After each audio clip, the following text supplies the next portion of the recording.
നമ്മുടെ blue lies അല്ലെങ്കിൽ red lies ആ ഗപ്പീസാണ് ഈ കിടക്കുന്നത്.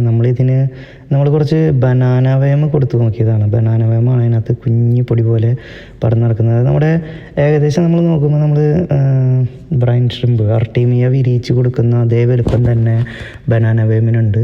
ഈ ബനാന വേമിൻ്റെ ഗുണങ്ങൾ ഞാൻ ആദ്യം പറഞ്ഞായിരുന്നു. അവർക്ക് 24 മണിക്കൂറോളം വെള്ളത്തിൽ ചാവാതെ നിൽക്കാൻ പറ്റും. അപ്പോൾ എന്തായാലും അവർക്കൊരു നല്ല ഹെൽത്തി ഫുഡാണ്. നമ്മൾ കൾച്ചർ ചെയ്യുന്നത് ഓട്സിലാണ്.